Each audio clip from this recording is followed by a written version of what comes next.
Hello friends, welcome back to my channel. नमस्कार दोस्तों, ND classes में आपका फिर से स्वागत है।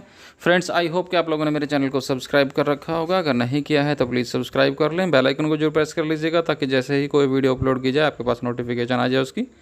आज जो वीडियो आपके सामने लेके आया हूँ उसमें विश्व के जो देश हैं उनके भौगोलिक नाम, उपनाम से भी पुकारा जाता है उन देशों को, तो उसके ऊपर कुछ क्वेश्चन डिस्कस करेंगे। इसके अलावा हाल ही में चर्चा में रहे कुछ स्थान और कुछ विषय जो हाल ही में चर्चा में रहे हैं उनके ऊपर भी कुछ क्वेश्चन हम इस वीडियो में डिस्कस करने वाले हैं।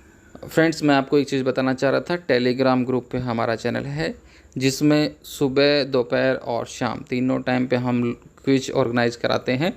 20 क्वेश्चन का सेट रहता है। इसके अलावा बहुत सारी इन्फॉर्मेशन रहती हैं, वो भी हम ग्रुप में, टेलीग्राम ग्रुप में शेयर कर देते हैं, जो कि यूट्यूब पे शेयर करना पॉसिबल नहीं हो पाता क्योंकि यूट्यूब के लिए तो एक लंबी चौड़ी वीडियो की आवश्यकता होती है। लेकिन हम टेलीग्राम ग्रुप पे क्विज ऑर्गेनाइज करते हैं, आप अच्छे से तैयारी कर सकते हैं। अगर चाहें तो हमारे टेलीग्राम ग्रुप से जुड़ सकते हैं आप, लिंक आपको वीडियो के डिस्क्रिप्शन में मिल जाएगा। डिस्कस करने वाले हैं, चलिए शुरुआत करते हैं आज की वीडियो की। चावल का देश किसे कहा जाता है? चावल का देश किसे कहा जाता है? तो चावल का देश जो है थाईलैंड को कहा जाता है। लेकिन अगर क्वेश्चन आता है इस तरीके से कि सबसे ज़्यादा चावल जो है कौन से देश में उगाया गया, और उसमें चाइना का ऑप्शन, चाइना आता है, तो आप चाइना को ही आंसर में लिखेंगे। लेकिन अगर क्वेश्चन आता है चावल का देश किसे कहा जाता है तो वो थाईलैंड है। सबसे ज़्यादा चावल कौन सा उगाता है? वो उगाता है चाइना। पवित्र भूमि होली लैंड के नाम से जाना जाता है, कौन सा वो देश है जो पवित्र भूमि होली लैंड के नाम से जाना जाता है? तो वो देश है फिलिस्तीन, जो कि पवित्र भूमि यानी कि होली लैंड के नाम से जाना जाता है। 10 लाख हाथियों की भूमि के नाम से कौन सा देश जाना जाता है? 10 लाख हाथियों की भूमि के नाम से कौन सा देश जाना जाता है? तो वो देश है लाओस, जो कि 10 लाख हाथियों की भूमि के नाम से जाना जाता है। तो इंटरनेशनल क्वेश्चंस आते हैं एग्जाम्स में, इसलिए हमने जो है भौगोलिक रूप से उस वहाँ की कंडीशंस कैसी है, उसके हिसाब से वहाँ पे क्या चीज़ ज़्यादा और क्या चीज़ कम होती है, उसके बेसिस पे जो उस कंट्री का नाम रखा गया है जो कि उपनाम है, तो उसके ऊपर ये क्वेश्चंस हैं। ठीक है, तो 10 लाख हाथियों की भूमि वाला जो देश है उसको लाओस कहते हैं। लाओस उस देश का नाम है।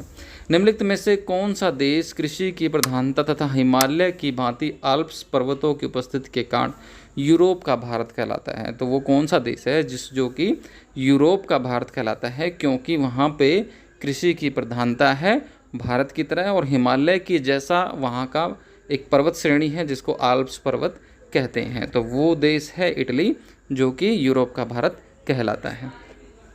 जिन देशों को सामान्यतः बाल्टिक देश कहा जाता है उनके समूह में कौन से देश शामिल है? तो बाल्टिक देश कौन से देश का समूह है? जो 4 ऑप्शंस आपको दिए गए हैं, इनमें से उन देशों के समूह को आपको आइडेंटिफाई करना है जो कि बाल्टिक देश हैं। तो वो देश हैं एस्टोनिया, लातविया और लिथुआनिया। और जो बाल्टिक देश हैं वो कौन से देश होते हैं? जिनमें रूसी साम्राज्य से प्रथम विश्व युद्ध के समय स्वतंत्रता मिली थी। तो रूस का साम्राज्य इन देशों पे था, और प्रथम विश्व युद्ध जब हुआ तो इनको स्वतंत्रता मिली। उन्हीं देशों को बाल्टिक क्षेत्र के देश कहा जाता है, और वो हैं एस्टोनिया, लातविया और लिथुआनिया। ये प्रमुख देश हैं बाल्टिक क्षेत्र के। सूर्योदय का देश के नाम से कौन सा देश प्रसिद्ध है? सूर्योदय का देश के नाम से कौन सा देश प्रसिद्ध है? तो वो देश है जापान, जो कि सूर्योदय के देश के नाम से प्रसिद्ध है। कौन सा देश 1000 पहाड़ियों का देश कहलाता है? कौन सा देश 1000 पहाड़ियों का देश कहलाता है? तो वो देश है अफगानिस्तान, जो कि 1000 पहाड़ियों का देश कहलाता है।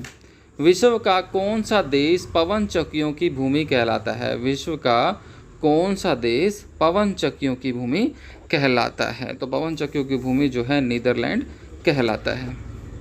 विश्व के किस देश को नील नदी का उपहार कहा जाता है? विश्व के किस देश को नील नदी का उपहार कहा जाता है? तो मिस्र को जो है नील नदी का उपहार कहा जाता है। निम्नलिखित में से किसे झीलों का देश कहा जाता है? कौन सा वो देश है जिसको झीलों का देश कहा जाता है? तो वो देश है फिनलैंड, जिसको झीलों का देश कहा जाता है। किसे उत्तराखंड राज्य सरकार ने अपना ब्रांड एम्बेसडर नियुक्त किया है। तो कौन वो शख्सियत है जिनको उत्तराखंड राज्य सरकार ने अपना ब्रांड एम्बेसडर बनाया है? तो वो है वंदना कटारिया, जिसको जो है उत्तराखंड राज्य सरकार ने अपना ब्रांड एम्बेसडर बनाया है। विश्व जैव ईंधन दिवस कब मनाया जाता है? विश्व जैव ईंधन दिवस कब मनाया जाता है? तो ये जो है हर साल 10 अगस्त को मनाया जाता है विश्व जैव ईंधन दिवस।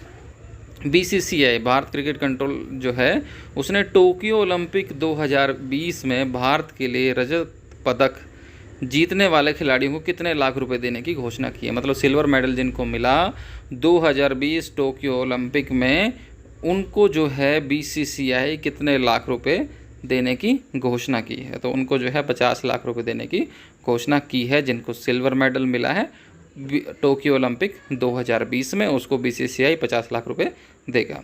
UAE और किस देश की नौसेना ने आबू धाबी के तट पर एक द्विपक्षीय नौसेना अभ्यास जिसका नाम है जायद तलवार 2021 आयोजित किया? तो UAE यूनाइटेड अरब एमिरेट्स। और कौन सा वो देश था जिसकी नौसेना ने एक अभ्यास किया जिस अभ्यास का नाम है जायद तलवार 2021? तो वो देश है भारत, जिसने UAE के साथ की नौसेना के साथ मिलकर जायद तलवार 2021 अभ्यास किया आबू धाबी के तट पर। नागासाकी दिवस कब मनाया गया? नागासाकी दिवस कब मनाया गया? तो नागासाकी दिवस जो है 9 अगस्त को मनाया गया। फ्रेंड्स, आपसे रिक्वेस्ट करना चाहूँगा, अगर आपको वीडियो पसंद आती है तो लाइक ज़रूर करें, अपने फ्रेंड्स के साथ शेयर करना ना भूलें। चलिए अगला क्वेश्चन लेते हैं। टोक्यो ओलंपिक 2020 में भारत ने कौन सा स्थान प्राप्त किया? तो भारत कौन सी पोजीशन पर रहा मेडल की टैली में टोक्यो ओलंपिक 2020 में? तो भारत जो है 48वां 48th पोजीशन पे रहा भारत टोक्यो ओलंपिक 2020 की पदक श्रेणी। किस राज्य सरकार ने काकोरी कांड का नाम बदलकर काकोरी ट्रेन एक्शन कर दिया है? तो कौन सी राज्य सरकार है जिसने काकोरी कांड का नाम बदलकर काकोरी ट्रेन एक्शन कर दिया है? तो वो है उत्तर प्रदेश सरकार। गोगरा क्षेत्र किस राज्य या केंद्र शासित प्रदेश में स्थित है? ये जो क्वेश्चंस अभी आपके सामने आ रहे हैं, इसमें जो भी लोकेशन आपको दिख रही है वो हाल फिलहाल किसी न किसी वजह से करंट अफेयर्स में रही है, न्यूज़ में रही है, इसी वजह से ये क्वेश्चन लिए गए हैं, तो ध्यान से ज़रूर देखिएगा। तो गोगरा क्षेत्र किस राज्य या केंद्र शासित प्रदेश में स्थित है? तो ये जो है लद्दाख में स्थित है गोगरा क्षेत्र।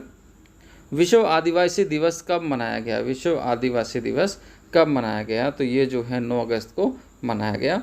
मद्रास उच्च न्यायालय ने ऑनलाइन गेम पर प्रतिबंध लगाने वाले किस राज्य सरकार के कानून को रद्द कर दिया है? तो कौन सी वो राज्य सरकार है जिसने कि ऑनलाइन गेमिंग पर प्रतिबंध लगा दिया था, जिसको जो है मद्रास उच्च न्यायालय ने रद्द कर दिया है? तो वो है तमिलनाडु राज्य सरकार। बाय मिस्टेक इसमें आंसर जो है पिछली स्लाइड का रह गया, लेकिन इसका जो आंसर है वो है तमिलनाडु राज्य सरकार, जिसने जो है ऑनलाइन गेमिंग पर प्रतिबंध लगाया था, उस कानून को जो है मद्रास उच्च न्यायालय ने रद्द कर दिया है। 8 अगस्त को भारत छोड़ो आंदोलन की कौन सी वर्षगांठ बनाई गई? 8 अगस्त को भारत छोड़ो आंदोलन की कौन सी वर्षगांठ मनाई गई? तो वो है 79th 79वीं वर्षगांठ मनाएगी भारत छोड़ो आंदोलन की 8 अगस्त 2021 को।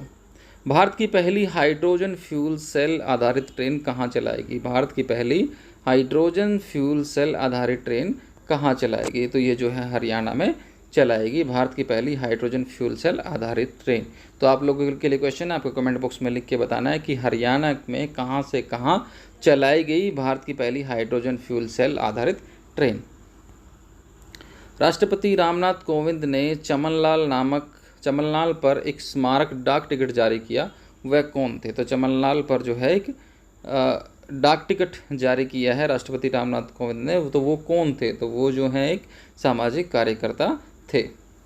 भारत ने किस देश को उपहार स्वरूप 30 एम्बुलेंस भेंट की है? भारत ने किस देश को उपहार स्वरूप एज ए प्रेजेंट 30 एम्बुलेंस भेंट की है? तो वो देश है बांग्लादेश, जिसको भारत ने 30 एम्बुलेंस भेंट की है। सीमा सड़क संगठन बोर्ड रोड ऑर्गेनाइजेशन BRO जिसको कहते हैं, ने विश्व में सबसे ऊंचे स्थान पर वाहन चलने की योग्य सड़क का निर्माण किया है। तो कहाँ पर? BRO सीमा सड़क संगठन बोर्ड रोड ऑर्गेनाइजेशन ने सबसे ऊंचे स्थान पर वाहन चलने योग्य सड़क का निर्माण किया है, तो उन्होंने जो है लद्दाख में इसका निर्माण किया है। दुकानदार ओवरड्राफ्ट योजना की शुरुआत किस बैंक के द्वारा की गई। दुकानदार ओवरड्राफ्ट योजना की शुरुआत किस बैंक के द्वारा की गई? तो ये जो है HDFC बैंक के द्वारा की गई। तो HDFC बैंक ने दुकानदार ओवरड्राफ्ट योजना की शुरुआत की है। भारत में राष्ट्रीय हथकरघा दिवस कब मनाया जाता है? भारत में राष्ट्रीय हथकरघा दिवस कब मनाया जाता है? तो ये जो है 7 अगस्त को मनाया जाता है। तेलंगाना राज्य सरकार ने दलितों के कल्याण के लिए कौन सी योजना की शुरुआत की है? तेलंगाना जो राज्य सरकार है उसने दलितों के कल्याण के लिए कौन सी योजना की शुरुआत की है? तो उन्होंने दलित बंधु योजना की शुरुआत की है। क्वेश्चन इस तरीके से भी आ सकता है, दलित बंधु योजना कौन सी राज्य सरकार की योजना है? तो वो जो है तेलंगाना राज्य सरकार की योजना है जो कि दलितों के कल्याण के लिए शुरू की गई है। तो ये सभी वीडियोज़ मेरे चैनल पे अवेलेबल हैं, चाहे तो स्क्रीनशॉट लेके रख सकते हैं, नहीं तो वीडियो के डिस्क्रिप्शन में आपको इसका लिंक मिल जाएगा, आप उसको भी देख सकते हैं। ठीक है फ्रेंड्स, तो ये कुछ क्वेश्चंस का सेट था। अगर आपको वीडियो पसंद आई हो तो लाइक जरूर करिए, शेयर सब्सक्राइब करना मत भूलिए। Thanks for watching. बने रहिए मेरे साथ, ऐसे ही वीडियोज़ आती रहेंगी।